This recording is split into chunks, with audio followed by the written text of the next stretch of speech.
Bismillah ar-Rahman ar-Rahim. Alhamdulillah wa salatu wa salam ala Rasulullah. Assalamu alaikum wa rahmatullahi wa barakatuh. My name is Saif Abdul Rahman.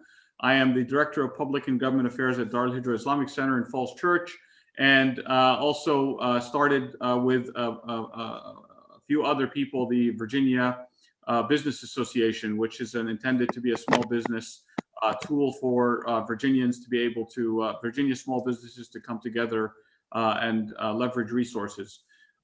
What I'm going to do essentially is, if you'd like to speak, what we want is to make sure that everyone has a chance to speak. If you haven't used the Zoom webinar features before, what we're going to do is we're going to allow everyone to actually ask questions via the chat.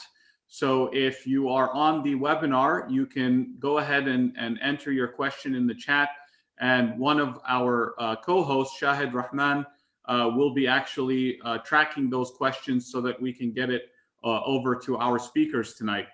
Our webinar will run from now until about 9 o'clock, and we will essentially have a couple of introductions before we get into some general information regarding what was passed in Congress, and we're waiting for Congressman Connolly to jump on to do that. And then after that, we're going to have a discussion essentially from Dr. Megan Healy and Secretary Atif Carney that will talk about what are the Virginia resources and what the Commonwealth of Virginia has done. And obviously, we had a big announcement today by our governor calling for a shelter-in-place order essentially for the Commonwealth of Virginia until June 10th. So we'll have Secretary Carney address that, but we'll also have Dr. Healy talk about what the small business resources in terms of unemployment for your staff and what it means to furlough and all of the issues associated with that. Then we'll stop for a few questions so that we can get questions to Congressman Connolly, to Dr. Healy and Secretary Carney. And we'll switch after that to two presentations that are more specific to small businesses and the disaster relief, particularly under the SBA disaster programs. And we have David Hincapie, who is joining us from the Small Business Administration, and Joey Musmad, who is a CPA that has been filing a lot of these applications. So this is intended as a session for you to be able to figure out where you need to go and how you need to do things. Before we begin with our first speakers, I'm going to ask Brother Rafi Uddin Ahmed, who is the chair of the Virginia Council of Muslim Organizations, to say a few words of welcome. Assalamu alaikum, and welcome everyone. I want to thank everyone for your participation, and I would like to particularly thank all the speakers who are here today to enlighten us as to how this is going to affect our businesses. So we all know, as Brother Saif mentioned, the press conference the governor held earlier today is going to affect all of us, all the businessmen. We will have to make some tough decisions, and to see how we can survive through this pandemic, and hopefully we'll be able to provide you the information as to how we can get additional help to be able to survive, not only survive, but also take care of our employees to make sure we're not putting them out of work, because they have families as well. So thank you very much, and I'd like to welcome Virginia Council of Muslim Organization. Let me just say a couple of things about it. It's a umbrella organization. About 15 of the major Islamic centers in Northern Virginia are members of it. And so if you belong to any nonprofit organization, especially a house of worship, and you would like to become a member of Virginia Council of Muslim Organization, please contact me and I'll get that information to you. Thank you. Thank you very much, Brother Rafi.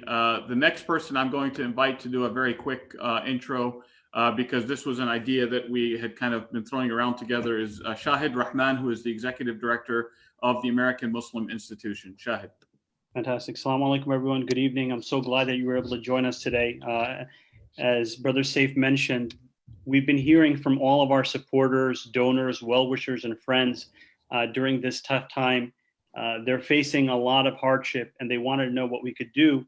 And we put this thing together in order to see how we could connect valuable resources that are available with our supporters, our donors, small businesses, and we hope to continue to organize these types of programs in the future.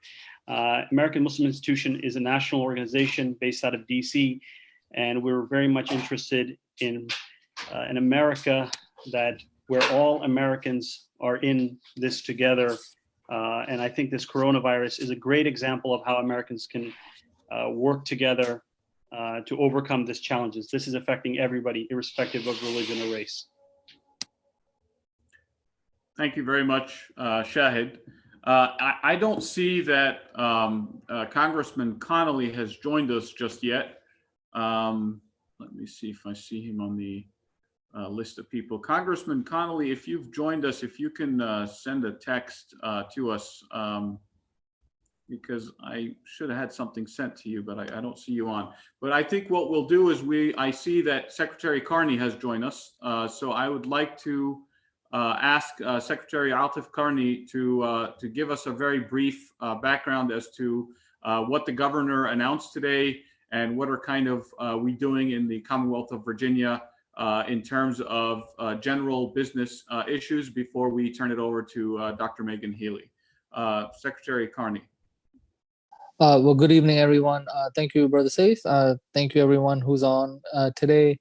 So the governor announced the stay-at-home order number 55 to expand the scope of what's specifically happening. One of the concerns that we still have is that social gatherings in large settings are still occurring, specifically on beaches and so forth. So that is something that it brought in the scope. And we're not encouraging, that's an order. Initially, the governor wanted to encourage folks to make sure that they would, go by the health experts' recommendations of social distancing of 10 or less people. And I'm sorry I don't have my camera turned on, but if you can hear me, okay, that's all right. So this executive order was issued because we're still finding folks are having large gatherings, whether it's parties or whether if it's our children playing sports outside, which are contact sports like soccer, football, basketball, or folks going to barbecues or folks going to the beaches and so forth. So we definitely want to encourage the standard of 10 or less people. And I know that you all are doing a great job working with your congregations to limit how many people are gathering at the different mosques. And we want to continue to encourage that in all of our settings. So that's why the stay-at-home order was issued. Specifically, we want to also make sure that included higher education. Almost all of our institutions of higher ed have already gone online. They're not doing in-person classes, but we wanted to make sure that everybody was complying by that, not picking on any one institution. But that was also listed in the stay-at-home order. As far as resources that are available for small businesses, Brother Steve, I know you've been doing a lot of research. Dr. Healy, who's going to go after me, is really the expert on all the different supports that are available for small businesses. What's also happening in this space with the Employment Commission, because she is the one who oversees that, and she'll talk a lot about that.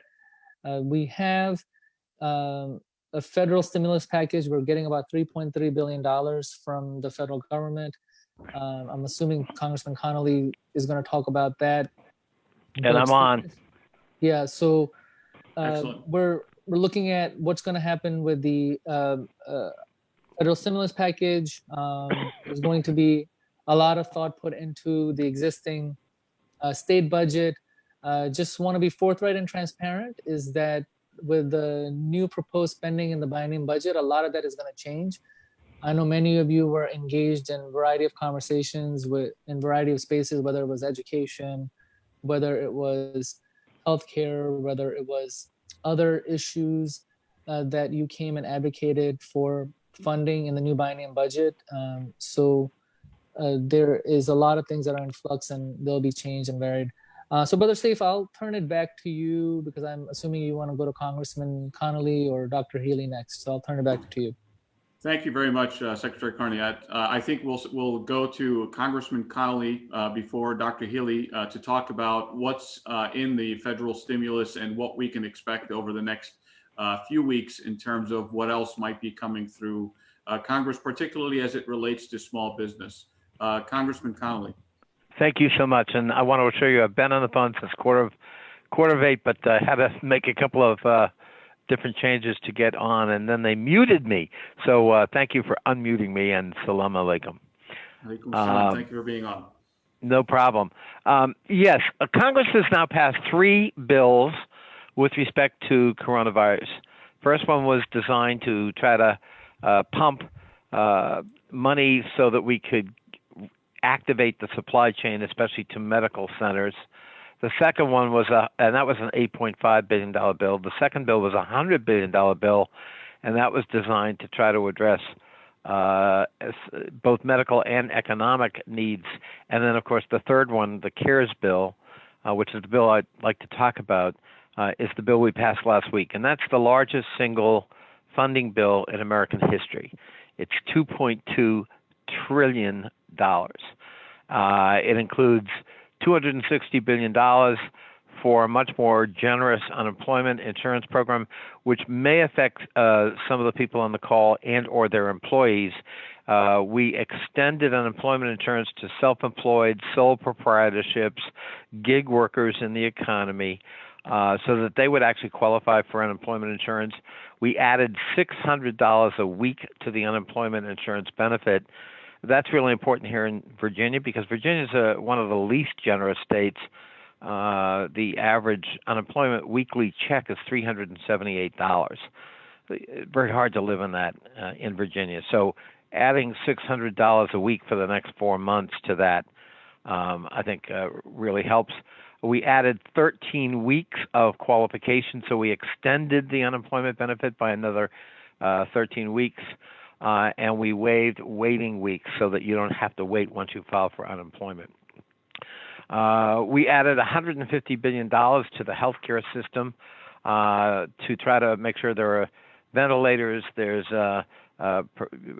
equipment like masks, N95 masks and gowns and gloves, which are unfortunately in short supply. I'm going to talk about the small business plan in some detail, but we provided $377 billion to the Small Business Administration and to small businesses. $350 billion of that is in the form of loan forgiveness grants to small businesses and nonprofits if they maintain their existing workforce, and also that money is used to help pay for rent, mortgage, and utilities. I think that's a really important feature that these are. If you meet the straightforward terms and conditions, these are potentially forgivable loans to small businesses so that you're not incurring huge new debt by participating. In addition, there's $10 billion for SBA emergency grants of up to $10,000 to provide immediate relief for small business operating costs, $17 billion for the SBA to cover 6 months of payments for small businesses with existing SBA loans to help those who are struggling to pay their loans. In addition, we encouraged SBA to be more flexible in the banks designated to manage SBA loans so that there would be more financial institutions participating in this program and make it easier for small businesses to access it. There are lots of other provisions, some of which may or may not affect the folks on this call. Atif mentioned, of course, the liquidity injection for state and local governments. State and local governments are really hurting, and so we provided $150 billion for state and local governments. We think Virginia will probably get about $3 billion of that, as well as other spigots that would be available, like what's called community development block grants, which are really important for social services at the local level. There's also industry assistance for industries that are at risk of going under. And of course, there are terms and conditions for that, preventing industry from using these loans for CEO exorbitant pay increases or for stock buybacks. There's also student relief, loan relief, to help students who currently have balancing loans with both a combination of loan forgiveness and more generous terms for that. But obviously, the small business part is, I think, what we're mostly interested in. And this is one of the largest small business initiatives ever undertaken. And my hope is it's going to provide immediate relief to small businesses. Obviously, we need SBA to be able to gear up. It's going to have to expand staffing, and it's going to have to show real flexibility in how it reviews applications in an expeditious way, because the object here is not to do business as usual for small businesses, but to provide immediate relief. And why don't I stop there? Congressman, thank you very much. Well, one of the questions I wanted you to maybe address is, do you anticipate any other congressional action after this $2.2 trillion bill? Is there anything in the pipeline that you foresee, or do you see this as kind of it? No, I definitely see at least one more bill. There could be more, there could be two or more, but we are already beginning to outline what could be in a fourth bill. And obviously that's going to have both a public health component and an economic component. So if there are cracks in this big bill that we learn about, or if there are things we didn't anticipate, or things are more severe than anybody guessed, that's going to be a candidate for consideration in the next bill. Thank you very much. And if you're able to hang around for a few minutes, we're Sure. going to ask Dr. Megan Healy to give a presentation on the Virginia side, and then we'll take some questions and answers for both our Virginia representatives as well as our congressional representatives on the call. Before you speak, Dr. Healy, one of the things I failed to mention was one of our co-hosts is also EmGage Virginia, and I want to thank particularly Mohammed Gula and Adam Abu Ta'a for helping to work with Congressman Connolly's staff to have him join us tonight. But without further ado, Dr. Megan Healy. Great. Thank you so much for having me tonight. Thanks. I'm so excited. I'm so lucky to work with Secretary Carney every day working on these issues, especially in this crisis. He's been a true leader, and I really appreciate him inviting me to this call. And so I'm actually Governor Northam's Chief Workforce Development Advisor. And in that role, what I do is actually oversee the Employment Commission, a lot of their work that's workforce related. When we've had a 2.6% unemployment, it's the lowest in 50 years of history. We've moved a lot of our unemployment insurance folks over to the workforce side. So the folks that are unemployed, that we really provide a lot of services. Now they're totally flipped back. We haven't seen this trend since recession. Also under me, I see anything about workers, so discrimination against workers, and then Department of Labor and Industry. So workplace safety is something that I can also get questions on as well as payroll fraud and those kind of issues. So today I'm going to talk a little bit about unemployment. To go with that, thanks to Congressman Connolly, who mentioned a lot of the expanded benefits for unemployment insurance. So the first eligibility, so I do want to say unemployment insurance is federally regulated. It's funded through payroll taxes. About 83% of Virginians employers pay into this payroll tax that goes into this unemployment trust.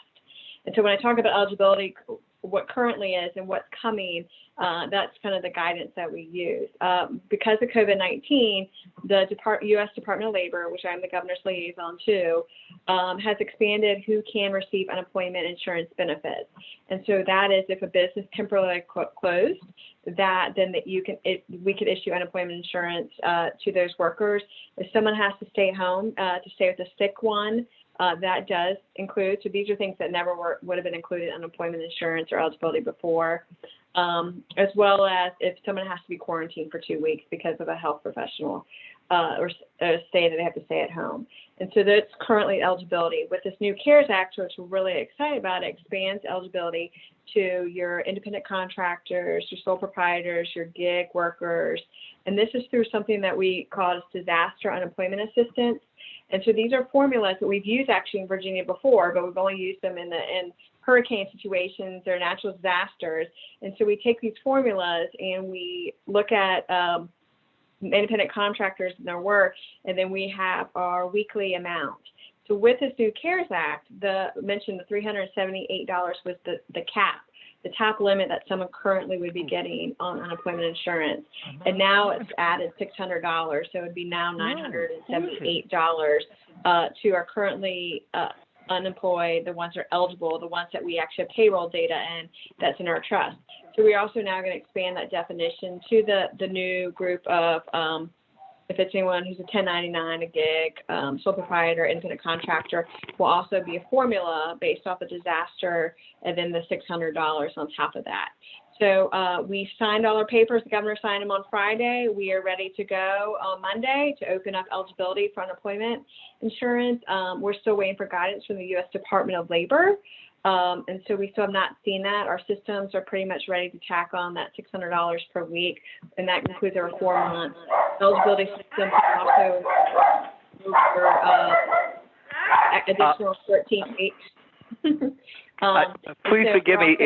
My dog is barking because someone's at the door to wish me happy birthday tonight. So forgive the interruption. Happy birthday. Thank you. And so with an extra 13 weeks. So since Monday, today was the time when we're supposed to add the $600 to the paychecks of the unemployed. We haven't got our system because we haven't gotten our guidance from the U.S. Department of Labor, but it will be retroactive. So we can next week pay what we owe this week. So moving forward. So we are encouraging anyone who thinks that they qualify for unemployment insurance to please apply.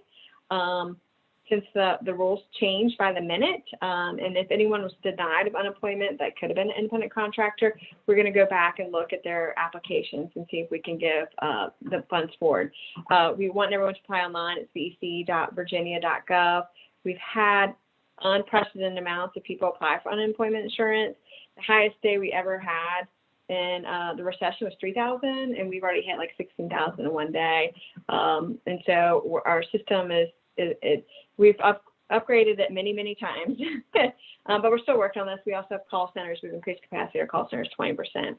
Other business supports that Virginia has done is we actually have a rapid response team. These are all our individual workforce directors around the state, and I can give you and so different business supports, if it's for sanitation and cleaning, if it's for the business will go under, if they don't have Zoom technologies, or they need some teleconference, or they need laptops. And so all our workforce directors that the governor's put money out in the field to help support businesses to stay open. And so there's additional funds for that, as well as the governor today signed a declaration of disaster that goes to President Trump. And when that is signed, it also releases additional funds to individuals, and that would be a disaster worker grant. And so those can be that we could pay people if they're delivering food to the elderly. We've also requested a $10 million grant from Department of Labor to increase our healthcare capacity. We're going to do trainings on the ground at community colleges.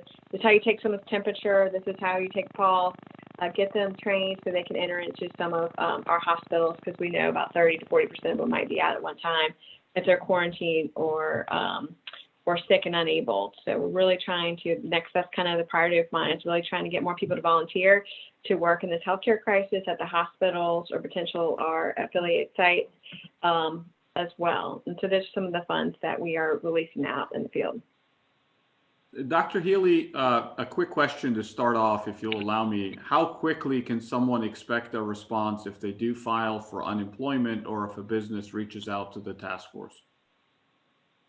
So if an individual applies online, it's going to be a lot quicker. I will say this is the hint.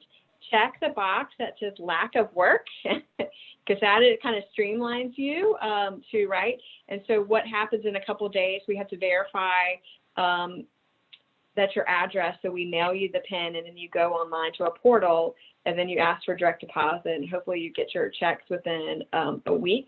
With the additional $600, we're going to try to allocate the checks out, but it's in 2 different systems. So you might get the $378 Tuesday and then your $600 on Wednesday, but it has to go out in the same week. The $600 addition is still, again, we haven't heard the rules yet, so we can retroactive, like if you get it this week, you might not get paid for a couple weeks. So up to 2 weeks, our goal is 1 week to get the money to you. Excuse me, Secretary Healy, would you mind repeating the website again? Yep, so it's vec.virginia.gov, G-O-V. This is Jerry Conley. I'm back on the phone. Happy birthday, and go ahead. Thank you. I'm sorry for the interruption, but some good friends came by, and they were socially distant, but they wanted to sing me on a guitar my happy birthday. If we had known, we would have serenaded you. Congressman Connolly, what do you think in terms of further acts for the Small Business Administration? If Congress sees that things aren't moving as quick as they need to, what do you see happening on a congressional level to move things forward? And whether nonprofits are going to be considered in any of the legislation? Yes, nonprofits are explicitly considered and qualify for assistance in this legislation. As I said earlier, the goal here is to try to provide immediate relief and keep workers on the payroll. So somebody said at the very beginning of this call, we don't want to be laying off people if we can help it. So the money in the form of loans that can be forgiven is designed to help small businesses do just that. Try to maintain their payroll so they don't have to lay off people and meet their operating expenses. So we want SBA to be very cognizant of that goal, and that means they have to approach this money in a way that's different than normal SBA procedures and loan applications and awards. And so we want that flexibility built in from the beginning. We also want SBA to be expanding the number of financial institutions that qualify for dispersing these loans or managing these loans. I think you're cutting off a little bit. Can you repeat that? I mean the whole thing? Well, now you're back. So you're cut off. Your last 2 sentences got cut off, Congressman. I'm sorry. I brought the mobile upstairs, and the landline was also still on. Sorry about that. Real brief. Congress is going to be providing fairly close oversight of this, and that's particularly going to be true in the Small Business Administration. We want SBA to show a kind of flexibility and a kind of expedition that is not normally the case for SBA loan reviews, application, scrutiny, and ultimate awards. We want this money to get into the hands of small businesses so they don't go under and so they can keep their workforce in place. And that means, and by the way, if the small business agrees to those terms, that is to say, we're going to do everything we can, and we're going to have, I think the criterion is roughly the same workforce you had at the beginning of this crisis.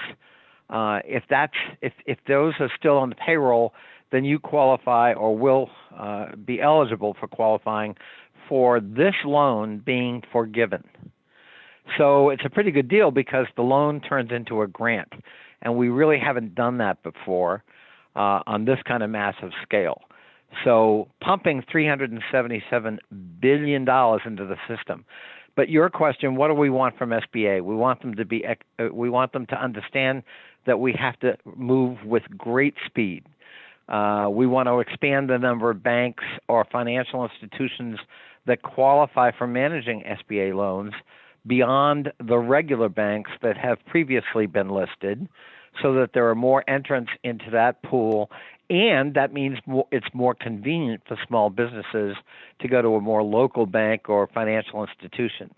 And we want to move this as quickly as possible, so that means we got to streamline the application process, the review process, and the approval process. That's what Congress expects of SBA. We understand it's a big job. because it's going to significantly increase SBA's portfolio. But this is an emergency, and we're trying to save small businesses all over the country. I know small businesses here in the metropolitan area, especially in my district in Northern Virginia. We've got lots of small businesses, and almost all of them at risk. Congressman, is there an email or someone on your staff that you would ask small businesses to reach out to before I go to questions for Dr. Healy and Secretary Carney? You can call either my district office or my Capitol Hill office. All of us are working remotely, but all of us are working. So we're all readily acceptable. And you could start with my legislative director, and his name is Colin Davenport, but if you forget his name, just ask for the legislative director, and he'll point you in the right direction. All right, thank you very much. Secretary Carney, I had a question come in that I think you should answer. And the question is, we have a construction business that may be considered essential. Should we be giving our employees letters so they can be driving in the streets?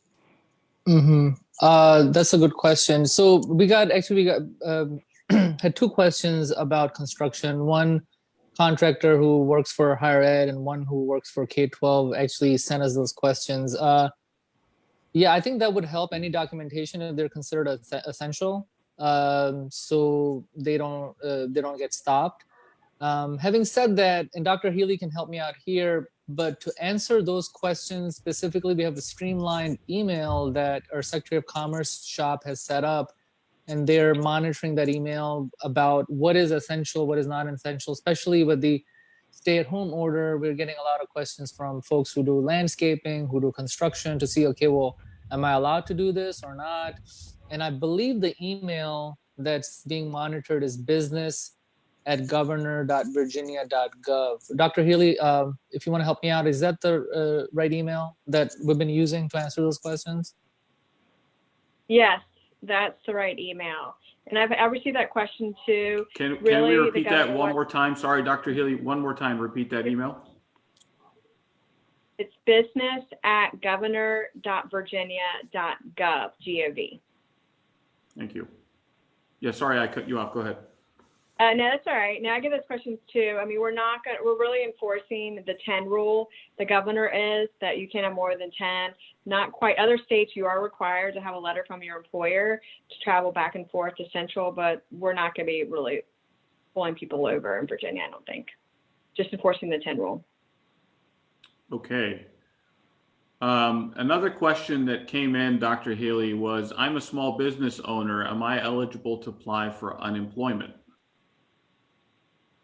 So the answer right now, if you applied right now this minute, would be if your employees paid in the trust, the UI trust for your employees, then you would get unemployment.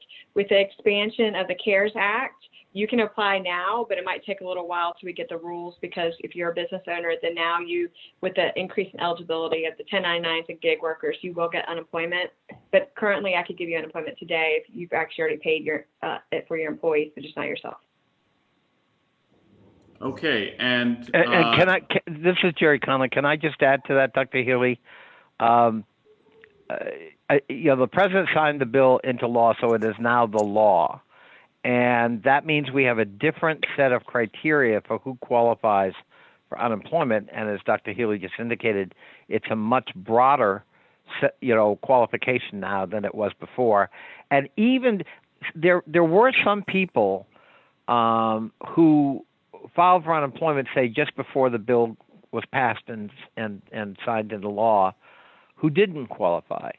But they may qualify now. And so it may be worth revisiting if you filed an application recently and were turned down, because you might qualify now and in a way that you didn't a few weeks ago.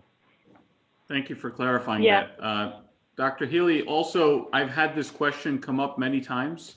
Are nonprofit employees who aren't necessarily paying into the unemployment insurance program eligible, or their employers aren't paying into the unemployment insurance, are they eligible for an insurance right now? So with the CARES Act, what Congressman Connolly said, they are now do qualify. We're still waiting for the rules and the guidance from Department of Labor to make sure, but if they start applying soon, we'll pull them to the side, and then when we get our guidance, then we'll start issuing the checks. But they do qualify with the CARES Act.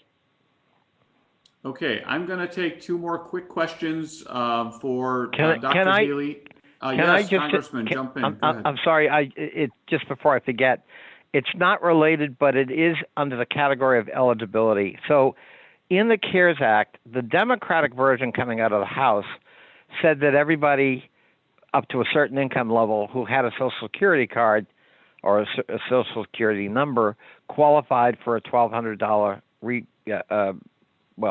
the cash payment, and if they're filing jointly, then they both could get it. 2,400. Unfortunately, in the Senate version, if you file jointly and you have a Social Security card but your spouse does not, you don't qualify. And that's an unfortunate provision coming out of the Senate. But in the House, it didn't matter as long as one of you had one. You could qualify as a couple. Unfortunately, the final result coming out of the Senate, if one of the two of you does not have a Social Security number, then the couple does not qualify for a married couple rebate. Thank you for clarifying that, Congressman. I had a question come in particularly about home health care agencies. And the question relates to whether a company that's operating home health care aids, where they can have access to personal protective equipment. Is there anything the state is doing for agencies that are kind of supplementary to the hospitals and the urgent care centers, Dr. Healy? Yes, I get that question a lot. Unfortunately, we don't have enough PPE, personal protective equipment for everyone. We are working on how do we distribute that to home healthcare aides. I was actually talking to Secretary Carey about this, asking him again and again what that might look like. We are working on that situation. We are trying to potentially tag certain patients that might have COVID-19. So anyone from EMT to police officers know that this home, there's already been an infection that would be through the Virginia Department of Health. But there's a huge concern because many of the people that do need home health care are older, and then the workers that are going in there could be carriers and actually not be asymptomatic. And so that also is a problem. We know we're trying to encourage hand washing. We do wear masks, so they're not in the full gear, but definitely encourage, I think they have masks. As well as gloves and hand washing is what we're trying to encourage. I wish we had more equipment for everyone, but we're trying to get it out as fast as possible. If I could comment on that as well. Absolutely. Two things. One is, unfortunately, the administration was caught flat-footed with respect to this crisis. So we didn't have the stockpiles and we didn't have the preparation to try to accelerate manufacture of what's called PPE, personal protective equipment, gowns, gloves, masks. So that's being ramped up now, but it's late. But right now, hospitals don't have enough. So it's going to be a few weeks before we make up that deficit and have enough PPE not only for hospitals but for others who are at risk.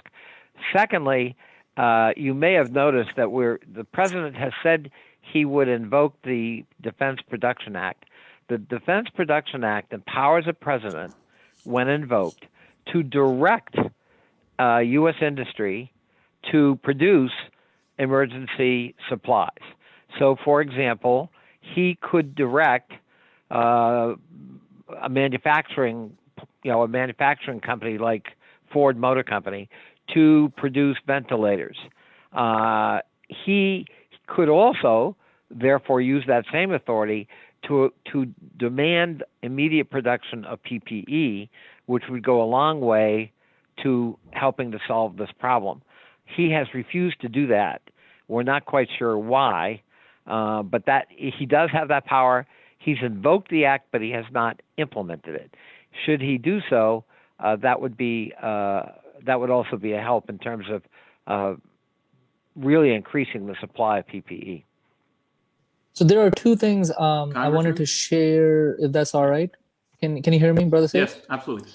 So I Yes. sent Brother Shahid a link for so for all small business owners, the Small Business and Supply Delivery Agency that does provides oversight to all the small businesses in Virginia has populated all the resources. If you are not aware of that link, he has it. It's sbsd.virginia.gov. It has all the resources, both federal and state resources populated. And then one Shahid, question can you put that in the overall chat, please? Thank you. And then one other question, I think this will be for Dr. Healy, that I'm getting texts about is, can you apply for unemployment benefits online? So I'll turn that to Dr. Healy. If she's still on. Yeah, I am. So we encourage most people to apply online. I'll put the website in the webinar chat as well at so Virginia Employment Commission, so vec.virginia.gov. And also, if you have any additional questions, I have a whole team that answers lots and lots of questions on workplace safety as well as unemployment. And my email address I'll also put in the chat is workforce@governor.virginia.gov.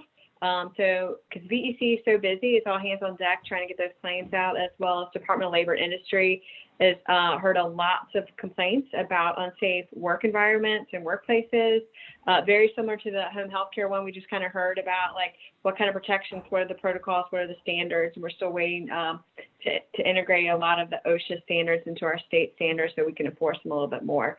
And so any of those questions as well, and I'll put that in the chat for you guys to see for unemployment, and if you have any other workforce or worker kind of questions. Thank you. So I'm going to take a last question for Congressman Connolly, and then we'll shift over to the technical discussion regarding the actual SBA process. And Congressman Connolly, a question came in: should nonprofit Muslim organizations worry about being excluded from these loans for one reason or another, or any political reasons? Certainly no political reason. We, as I said earlier, we explicitly qualified nonprofits for assistance under this act. So they will not be excluded. They are eligible, and hopefully they will be processed just like small businesses. And I would say reach out to your office if anyone does experience any discrimination. Yes, just make sure. If you got to be careful with members of Congress, you've got to make sure what district you're in. So if you're in my district, absolutely contact me. If you're in the 10th or the 8th, contact Jennifer Wexton or Don Barr, because the rules are kind of strict about who we get to help. I'm happy to help anyone, but I would have, if you're in another district, I'd have to refer you to them anyhow.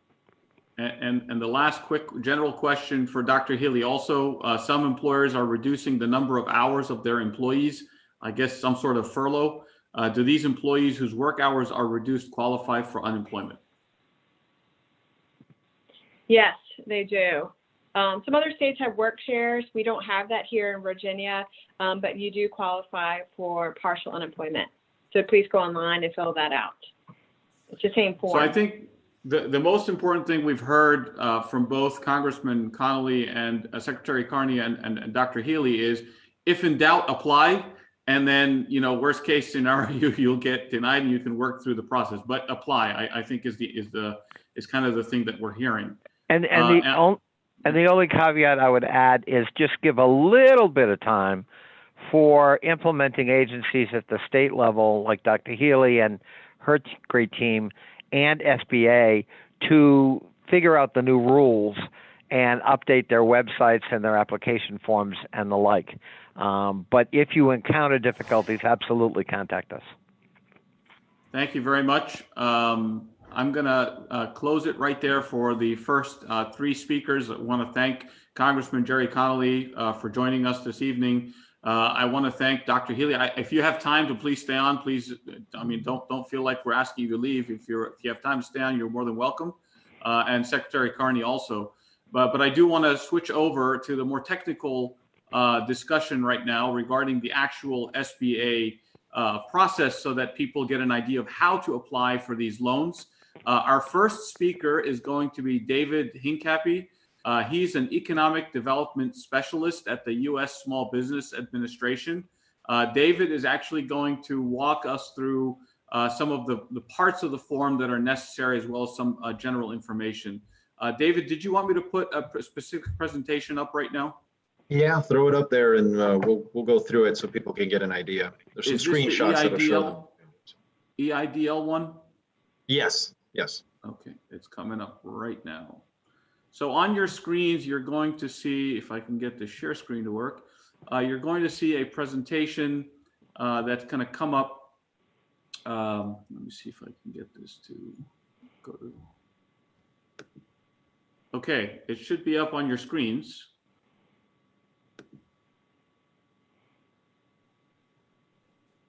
Is it up on the screen now, David? Are you good?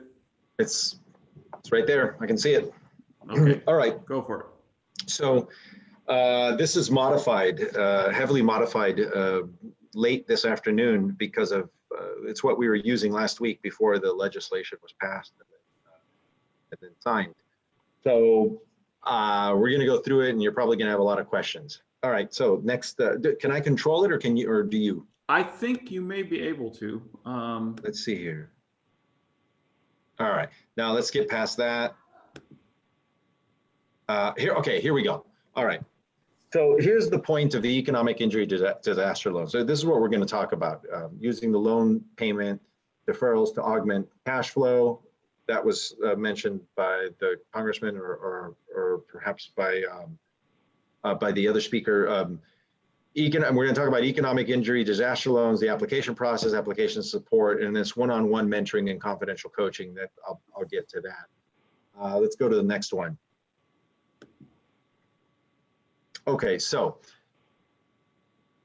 all SBA 7A lenders have unilateral authority to defer payments on an SBA 7A loan, right? Even before all this happened, they have that unilateral authority. They can do that, right? So normally they don't do a whole lot of that because the banking regulators are going to look at a bunch of non-performing loans, and then the bank's going to be penalized in some way.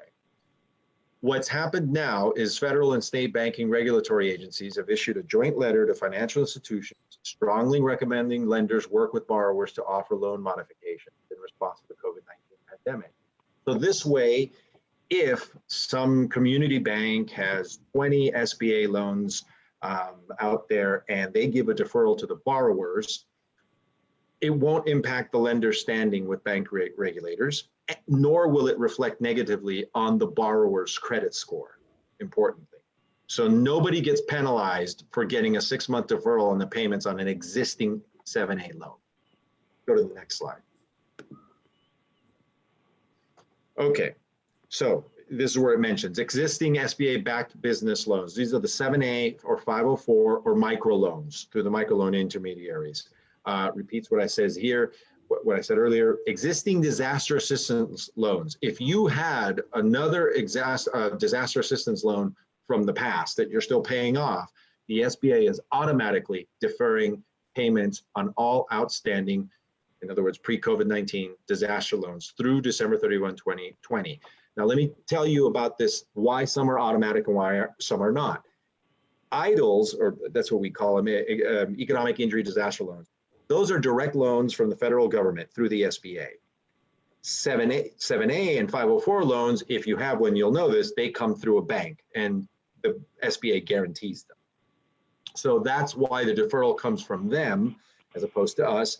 But on disaster loans, because they come from us directly, we are just automatically deferring. Non-SBA loans, we tell borrowers, discuss this with their banker lender, the option to defer loan payments. That will be determined by them, but it's worth having the conversation. Next slide. Okay, so the economic injury disaster loans, they're specifically available to these organizations that meet these size standards. The size standards, that's where you can get them here, and you can put this information out. You know, you have a copy of the presentation, so you can put this out there. Small agricultural cooperatives and aquaculture businesses and private nonprofit organizations, regardless of size. So what I'm doing here is talking a little bit about the EIDLs as they existed before the legislation, but as the congressman mentioned, in the new version or the expanded version of the EIDLs, nonprofits are explicitly mentioned as being eligible. Now, what we mean in the SBA by private nonprofit organizations is non-government nonprofits. So a state hospital, a county hospital, a state university, a state college, those are all nonprofits, but they are government nonprofits. But as long as it's a private nonprofit organization, regardless of size, if it's a nonprofit, there's no size limit. If it's a for-profit business, there is the size limit. It has to be a small business according to SBA size standard. Does that include churches? Not Mosques? churches. That's going to be a list in here of the organizations that are not eligible. So next one. Okay, ineligible organizations, religious organizations. Oh, go back one. Yep. Charitable organizations and gambling concerns. In other words, businesses that derive more than 1/3 of their annual gross revenue from legal gambling activities, even if it's legal. If it's more than 1/3 of their annual gross revenue from legal gambling activities, they're not eligible. Let's go to the next one. How much can you borrow? All right, these are loans for up to $2 million. It doesn't mean you're going to get $2 million, it's up to $2 million. The interest rates on these disaster loans are 3.75% for small businesses and 2.75% for nonprofits. The terms are up to 30 years, and they are available with the first payment deferred for 12 months after funds are issued. So if you apply tomorrow and 30 days later you get the funds in your checking account, your first payment, let's say April 30th, the first payment is not due until April 30th, 2021. 12-month deferment. Note, interest continues to accrue on any balance during the initial 1-year deferment period. So interest is accruing, but you don't have to make a payment until the first 12 months are passed. There's no prepayment penalty. You can, if everything gets restarted again by the end of the summer or the middle of the summer and you're making good money, you can pay this thing off early, no problem. All right, next one.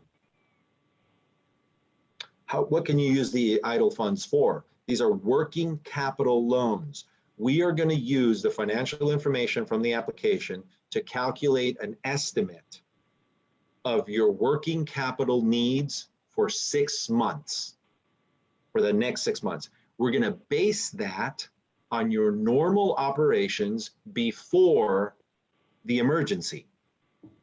So we're going to look at the 12 months of your operations before the emergency.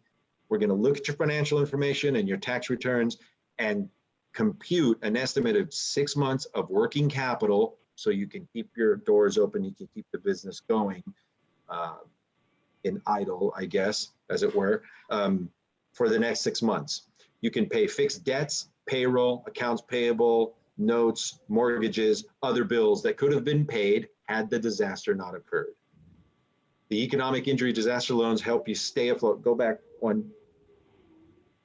They help you stay afloat so you're ready to restart once operation or your normal operations once circumstances are allowed or circumstances allow you to do so. Idles are not meant for business expansion. I've already had questions about this. No, you were planning on, you were going to expand your sales or something in the summer. You were going to buy some capital equipment. You were going to do whatever. You were going to expand. No, that's not what these are for. These are for existing fixed debts, payroll, accounts payable, all that stuff I said, estimated from the 12 months before the emergency. Okay, next one.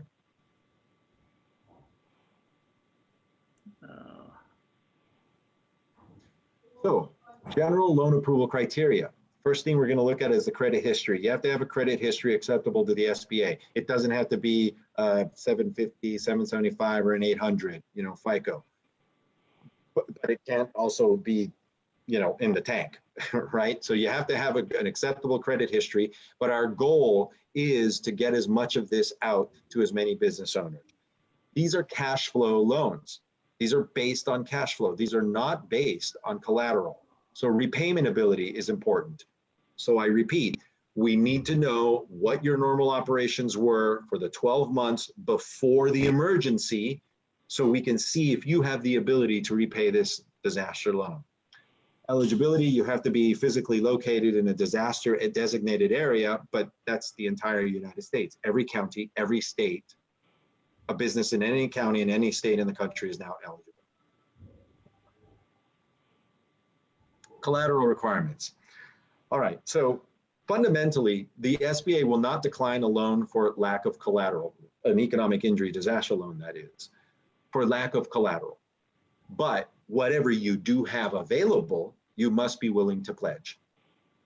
So there's no collateral. We're even gonna, even if you have it available, if it's under $25,000, we're not gonna ask for collateral. If real estate is available, we wanna have a lien on it. Now, given the severity of the COVID-19 pandemic, we're gonna make reasonable efforts to work with applicants to getting them a loan, right? We're gonna try our hardest to figure out a way to make this doable for everybody who applies, but fundamentally they have to be able to pay it back. So if the previous 12 months shows a business that was fundamentally not viable, that was dying anyway, and this just made it worse, it's not a good chance that you'll get a loan, but you should apply anyway and then find out. And if you get a decline, you'll get the letter and you can work it out from there. Just as David, do you have a slide that has the actual form, or is Joey going to do that? I just want to be able I'll show you. Yeah, we're going to get there. So people can actually see the form. Yeah, we're going to get there. We're coming up close, and I want Joey to also have his time, but I want to get to the point where. Well, then skip until you see these, until you see the screenshots. Keep going, keep going. All right, right here. Back one. One more. Right there. Okay. If you, right there, disasterloan.sba.gov, go there. And then go to the next slide, forward. You're going to end up here. You click on apply for assistance, go one forward. And that's what it's going to look like. And you click right at the top there, economic injury, disaster loans, and loan advance. And then just from there, just follow the application. Everything is online. And these are just more screenshots to show you what the subsequent pages are going to look like. Okay, because I know we've gotten questions as to specific parts of the form while filling out the application, which is the SBA form. If they were doing the paper forms from last week, or if they were doing the online form from a week and a half ago, before this new website that only went live last night, then it's different. They can just start with this new website here. Okay, so if what if for a while the SBA had a thing where you uploaded documents? Should you just scrap that and go with this? That was a workaround when the original one crashed, because we have had more than 500,000 applications. I mean, that's never happened. That's never happened before. So it just crashed. So we did the upload, like a Dropbox upload, and then that crashed. And so they spent 3-4 days, on this, and they got this streamlined version that we have now. And that's so I want to take it over to Joey Musmar for a few minutes so that he can do his presentation. Okay. And then we can open up to question and answer. And we can go from there to getting more detailed questions and answer. Our next presenter is Joey Musmar. He joined Miller Musmar as a partner in '99 and became a managing partner in 2004. Experience in public accounting and mergers and acquisitions, and he has worked for 2 of the big 5 accounting firms, Deloitte and as well as Arthur Andersen. And Joey's going to talk about some of the ins and outs of applying for these things. Without further ado, please.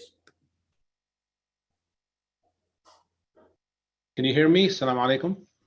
Alaikum salam. Yes, we can hear you. Okay, so do you guys see the presentation on the screen, just to make sure? Yes, good job. Okay, so in the time that I have, I'm going to cover a lot of things, and I'm going to go pretty fast, but I was reading a lot of the Q&As that were there. And David, thank you so much, because you facilitated the idle side of the equation. So I'm going to probably steamroll through that one pretty quickly.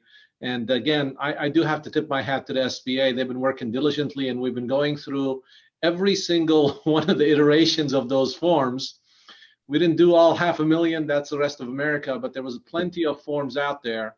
that were completed. And right now, they really streamlined the beginning step pretty quickly for the idle form. So if somebody does go online, they'll see it's a very 3-step process and should at least get you a confirmation number.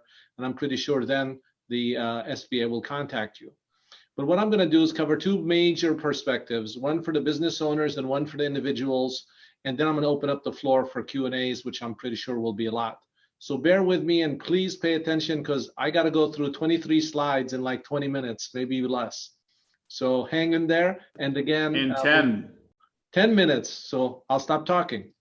So I'm gonna ask people's people to allow us to go over so that you can actually go through your presentation and we can have some more question and answer. So if people would indulge us until 9:15, of course you're welcome to jump off if you don't want. But what we're gonna do is if Joey can do 10 minutes and then we can open for question and answer for everybody else for the last 15 minutes so we can get the best information out there. It'll be my pleasure to continue. And I'm just going to quickly go through. So the idle that David was talking about is an SBA loan, which is really a modified 7A loan. And it can be used exactly what he said, which is 6 months worth of operations. The interest rate is capped at 3.75 and not-for-profits is going to be at 2.75. And you could use this for a maximum term of 30 years with a 1-year deferral. Interest will accrue during that whole time. And the form that you're supposed to fill out back then, at least a day before yesterday, was a lot of forms. And one of the forms we wanted everybody to pay attention to was the form that determines your working capital, which is SBA Form 1368. And it really lays out how working capital is outlined, because that is the basis that the SBA is going to use to determine how much money you're going to get. You cannot just say, I want $2 million. Okay, so anybody thinking along those lines, the government is not just going to give you a free, check here. The website that we have, the link is right here, which is the SBA Gov website. And just like what David said, it is really, really streamlined today. But I'm pretty sure you're going to need financials and you're going to need your tax returns filed to be able to justify your numbers. They're not just going to take what you put in there as the truth and just move on. So please keep in mind that the accounting principles still have to be there historically. If you get stuck, we put in a couple of other things for you to help people out with, which is the SBA Disaster Loan Helpline. And we had the previous 3-step process linked here. So everybody heard about the EIDL right now, or at least the majority of people heard about it. And it's a pure lending program that you have. The CARES Act just came up with a new plan, which is called the Paycheck Protection Program. I'm just going to call it the PPP. And this program is really designed specifically, but can be used in both ways, for employers that want to keep their staff on board, and the government is going to help them do that. And if they fulfill their obligation between now and June 30th, then they're going to be able to get relief from the program. So just like what you heard from Congressman Connolly, the government literally will give you a freebie on the money as long as you used it to maintain your staff.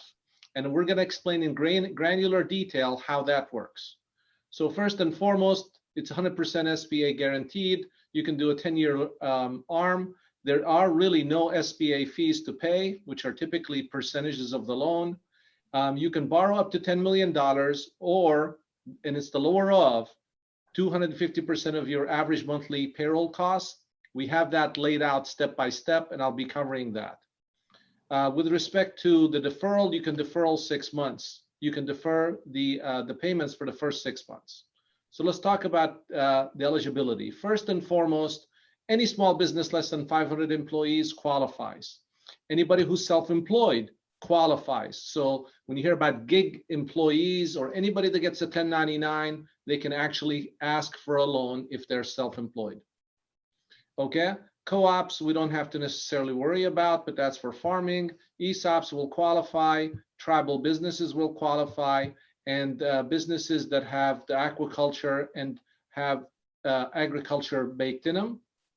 The employers that have more than 500 employees, typically like franchises and some other things, are still technically not disqualified, and they have to go through the SBA size standards, which are based on NAICS codes. So for you employers that are out there, you might need some professional help, but you'll be able to qualify. And the biggest one that we have is not-for-profits are going to actually be able to participate. So what we did is we went through the details, and masajid, synagogues, temples, churches, they all qualify, okay? But again, it's limited to what it is, which is to cover the payroll costs.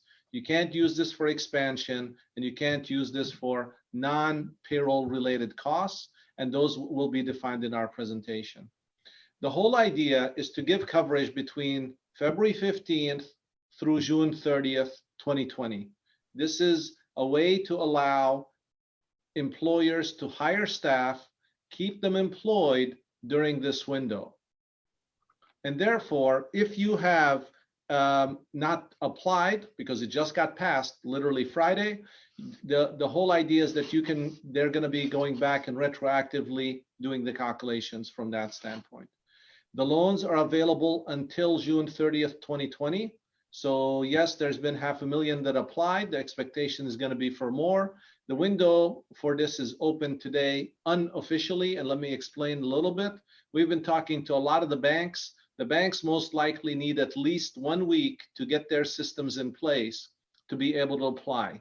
One of the bankers I spoke to as early as today, and I can't mention their name, but they said on average they process 8,000 loans in 1 year. Their expectation is to process 40,000 loans in the next 30 days. So the volume that is expected to go through this pipeline is significantly large. And most importantly, I want you guys to take away from this is go to your existing bank. Do not try to shop loans here, because the banks have received orders from the top that their existing clients will take priority over non-established clientele. Okay, so I want to make sure that that's clear to everybody in the audience. The 7A program, again, you're going to be more requested to go through the SBA website, but really what's going to happen most likely with the PPP, and David, if you can let me know what you think about this, I'm understanding you're going to probably go through the local banks and not just through the SBA to get the PPP loan. The EIDL still goes through the SBA. All right, so let's get into some of the details. What is the average monthly payroll costs? It's based on a formula, and if you're a seasonal employer, you know who you are. Landscapers, certain people that only work at construction sometimes can fit into this. So I'm going to cover the basic one, which is the average employer. An average employer will take their average total monthly payroll cost incurred in the prior year, and they will go through and have that be calculated. So think of your entire payroll for the last 12 months, divided by 12, and then multiply it times 2.5. Okay? Now, the word average monthly payroll includes what we call in the industry fully burdened payroll, which includes your health insurance benefits, retirement plans, whatever you've incurred in the past to come up with your payroll over the last 12 months. If you've never been in business in 2019 and you're a brand new business who was born in the past 3 months, you're going to take your average monthly payroll for the last 2 months, which is January and February, and then multiply that times 2.5. That then will equal your average or your payroll costs. And then you will take that times 2.5, and that's going to be how much money the government is going to lend to you. And this is a breakdown of what is the word payroll cost mean in a very specific payment cycle, so that you understand what is included and not included in this calculation. Okay? If you are self-employed, you are still part of this equation, and therefore you need to make sure that you as a self-employed individual follow the calculations at the bottom that we've spelled out in this presentation, so you too can borrow money from the government, even if you're a sole proprietor or an independent contractor. Now, when you do the calculations, there's certain things that you cannot include in the calculation. And one of the things the government wanted to do was not include staff that you are paying over $100,000 a year. It does not mean that they're not qualified. It just means that you cannot say, my employee, for example, makes $250,000, and I'm going to use the $250,000 to determine my average compensation. The government says cap it at 100,000 and go from there. Okay. Any compensation whose principal place of residence is outside the United States does not include it. So you hire somebody in Canada, somebody in Mexico, they're not going to be part of this calculation. Okay. So very important for you guys to understand this. This is the exciting part about this whole agreement, which is the loan forgiveness. The government, just like what Jerry Connolly said, and what is literally written into the law, says that if you retain the same amount of staff from the time you receive this loan, and you have the same amount at the end, which is technically right now, June 30th, 2020, then the government is going to be forgiving your loan, i.e. you take the money and you do not have to pay it back, okay? And what you need to do is to spend the money on payroll, i.e. covering your staff, your mortgage interest, your rent, utility payments between February 15th, again, it's retroactive, to June 30th, 2020, okay? And the government will give you forgiveness up to 8 weeks of your payroll, okay, if you maintain the number of staff. The second test, which you guys, I'll give you the detail on that, is also the salary levels. You cannot maintain the same number of staff and then cut everybody's payroll or furlough them and say, well, I should still get a rebate. The government here wants you to step up to the plate, and if you do your job right, they'll be able to give you the full forgiveness. If you have cancellation of debt, then that will go against your forgiveness also. So just to recap real quickly, you reduce the number of staff, you go through and reduce the payroll of the staff, or you get cancellation of debt, those things will reduce your deferral on the loan, okay? And when you go through and you look at this from the standpoint of impact, once you get beyond 25% of their compensation in the prior year, then that is going to be impairment of your loan forgiveness. Joey, how much further do you need? I don't even know what slide number I'm on. I barely just got started. So let's go with 7 minutes. So let's do this. Can we open it up to question and answer and see if people's questions will essentially take on some of the points that you want to cover? Or is there like maybe 3 essential issues that you think you need to really touch on? Yes. And by the way, for nonprofits, just a very quick thing, we're actually we're working on setting up another webinar, inshallah, that's particularly aimed at nonprofits, so that we can challenge this and also be with Joey to talk about things for nonprofits. But if you can touch on maybe 3 important points very quickly, and then we'll open up for question and answer. Of course. So number 1, everybody heard about this grant, and there is a grant that gives you an advance of $10,000. And when you go through the SBA website, you can actually literally check the box, ask for it, and the SBA will be considering sending over the $10,000 grant to you. And it's set up in the new website already. There is something called a 50% employee retention payroll credit for wages paid to employees during this emergency, which is available to you. And it's fully refundable credit, which is very interesting. And we have the details here. It's laid out. The last thing that you have is if you are still in a cash flow crunch, even after all of this, you don't have to pay the employer side of the Social Security taxes. You can defer them up to $137,000 and pay it over next year over an installment period that's outlined in the presentation. And then for individuals, everybody wants to hear about the rebate. This lays it out, but again, it's $1,200. If you have not filed your tax returns, please, please, please file your tax returns, because that'll make it easier for the refund to be given to you and your family. They are going to use 2018 as the basis if you don't file it, but if you make over the thresholds outlined in this presentation here, then you may end up having to give the money back. So we recommend that you file your tax returns for 2019. Saif, I'm going to stop there. Otherwise, I'll keep on going on the other stuff that we have. I appreciate it. Thank you very much. What I want to do right now is we have some questions that are coming in, and I want to get to these questions and answer them. Very quickly, a couple of questions that are coming in. First and foremost, let's start at the top. Yes. Is there anything in place for business landlords who have a loan and their tenant is going out of business to stop paying rent? Are they eligible for these assistance that you all just laid out? Right. So specifically, what we've been dealing with are the individuals that own strip malls or own stores, and they're leasing them out, and their restaurants/businesses are literally going out of business. They really have to talk to the bank. So the first part, as you've probably heard already, most banks are going to give you a deferment of 2 to 3 months on your payments. If you have any form of SBA loan, a 504, 7A, whatever you have, but typically you'll have a 504, then you've already heard what Dr. Healy has stated, that this can be, they can seek relief immediately, and they should seek relief immediately for that.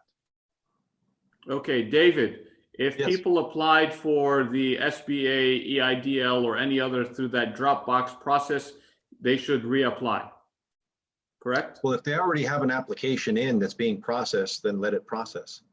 They can get an update on how their application is doing by just calling the customer service number. I mean, it might take a while, but calling the customer service number or emailing the customer service line.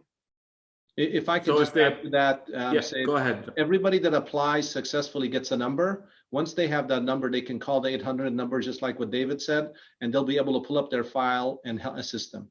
But with the Dropbox, they never sent out numbers. Ah, David, I'll leave that to you. Yeah, so call up and get the number. Okay. I'm not saying it's going to be easy. You may be on hold for a while. I haven't called that line in a bit. I'm sure it's very busy.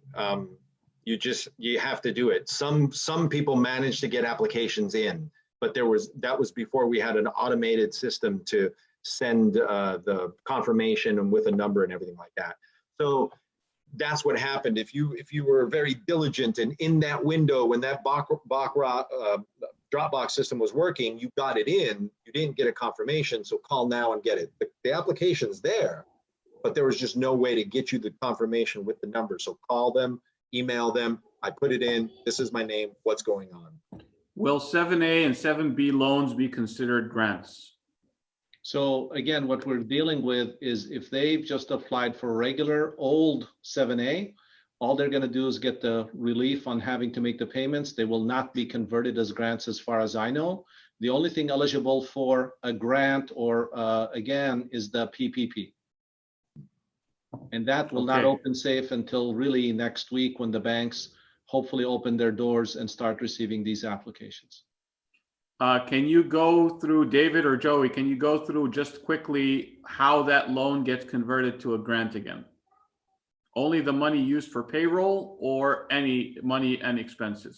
Well, it's not a question of what is used for payroll or not. What I talked about is there are two tests, and it's in my presentation, so everybody will have it, is that if the number of staff that you have is equal before the crisis and after June 30th, then you've met that test. You will get a rebate, okay, on your, or again, loan forgiveness. If the number of gross wages at the beginning and at the end did not get dropped, then you can also use that test to be able to request relief. Okay. Remember what the fundamental point of that PPP is: to keep these employees on the payroll, keep them on your book, keep them in the roster, because if they leave, it's going to be very difficult for the business to get new people. Maybe they moved on, maybe they got lucky, they got another job, whatever. If they're gone, it'll be hard to get them back. So it's easier to just keep them on the payroll with this. And so naturally, if you're being loaned this money to do that, you should do that. That's the thing. You're being given the money so that you keep them on. So you need to keep the same number on as measured by either one of the two tests.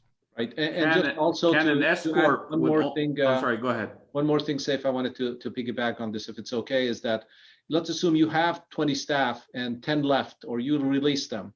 If you bring 10 more staff and you repopulate your numbers, you can still qualify for the relief. Okay, good point. Can an S corp with only one employee or owner apply for a loan, and how much if they are paying contractors as 1099? So that one, is going to fit more into being a self-employed individual, even though they're a corporation, because really you have, lack of better wording, is a one-man show, and therefore they're really self-employed. So Sure. the only relief they're going to get is when the SBA looks at this, is going to be as if they're self-employed, but they still can apply. Yes. And they can apply for the PPP. They can also apply for the EIDL. However, so this is going to happen. I know this is going to happen in this country of 300 and something million people. There will be somebody with an S corporation who has been doing funky things, and they don't have themselves on the payroll. Yep. So if you have, for whatever reason, not been doing things strict by the books, and you do not have yourself on the payroll, W-2, you're an employee of the corporation, and then you try to use one of these loans to pay yourself, you're going to get in trouble. Yeah. So that's a very important detail, and you're going to have to pay Joey the big bucks to manage your IRS audits, huh? Right, exactly. They're going to have to probably amend their tax returns, because what David is saying is clear. They've never contributed to the Social Security system if they did Precisely. that, because they wanted to sidestep that. And unfortunately, that's going to be a consequence if they did that. Is the $10,000 disaster grant going to have to be paid back, and how quickly will it be paid? So the disaster grant, according to the SBA website, and David, correct me if I'm wrong, is within 3 days you get the $10,000, and you're not supposed to be getting required to pay it. But David, I'll let you explain. Right. Okay. So that got us by surprise. This morning at 7 in the morning, I almost did a spit take with my coffee. Like, what? 3 days? Okay, sure. Yeah. Now, my colleagues in the SBA want to do this. I frankly have no idea how they're going to do this, how they're going to get $10,000 into the checking account of thousands of business owners in 3 days. I don't know how they're going to do it. I assume somebody way above my pay grade is working on this. Be patient. If they're going for 3 days, maybe give them 4 or 5, before you get frustrated, because I'm telling you, over 500,000 applications. Yeah. Can businesses apply for PPP or EIDL if their business just started payroll for multiple staff this March, i.e., this month? So the short answer, Safe, is no, because the rules are clear. They should have had payroll for January and February, and they would have taken the average of January and February, which means it's 0, and therefore they don't really have a track record, unfortunately. So I think they're in a catch-22 situation right now. Yeah. What about restaurant owners who pay the $3, I guess, wage? How is that dealt with in terms of payroll and whether they can apply? So the way we've been doing it is that you calculate the entire payroll, including the tip income, okay, because that is what's reported on your payroll. If you're following the rules, again, a lot of people, when they do this, they try to pay their staff under the table to skirt Social Security tax. But if they're doing it the right way and complying with the law, it's the total wages paid to the employee, which includes the tip income, because the employer has to pay the employment tax on it. So really, again, if you did your paychecks right, you're going to be fine.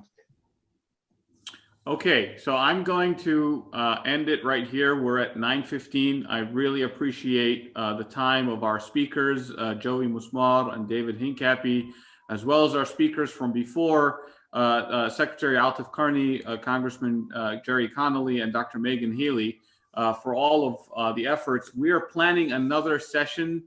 Inshallah, we're hoping to have this session on Thursday. We're working out the final timings for it.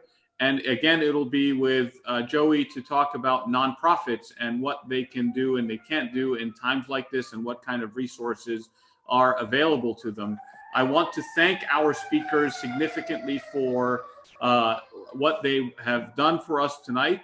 I want to thank also our co-organizers, the Virginia Council of Muslim Organizations, the American Muslim Institution, EmgageVA, for their help and support, as well as the Virginia Business Association.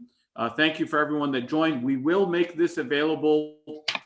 We have been live on Facebook and the recording will be available, as well as the resources in terms of the slide presentations. We'll make those available. People are asking if they can contact Joey directly. I'm sure he'll be happy to get your calls at their business if you're a paying customer, of course. But No, I'm sure okay. he's happy to answer. I'm we'll joking. field I'm all joking. the questions, Saif. It's not a problem. Yeah, no, I'm joking. And So one of the things, yes. if I can interrupt, is that I did want to make sure that you guys send either the PowerPoint or the resource guide that we've created, that I think will facilitate a lot of things. That the last line of my PowerPoint is a hyperlink to like a 20-page guide. I think it's 20 pages. I don't know what page it's on. We literally just sent it to print today. And they can literally download it for free. And I think it's going to field a lot of the questions that people have. So yeah, I appreciate that. We'll make it available, inshallah, online, as well as if you've signed up by email. I think we've captured your email. We can send you a link to it. Also, all the presentations here. Thank you again for everybody. We ask Allah subhanahu wa ta'ala to make this a time that is a time of ease for our community and our society, and that we come through this together as a stronger community, inshallah. And we end with the dua. Subhanakallahumma bihamdik. Nashhadu an la ilaha illa ant. Nastaghfiruka wa natubu ilayk. Good evening, everybody. Assalamu alaikum wa rahmatullahi wa barakatuh.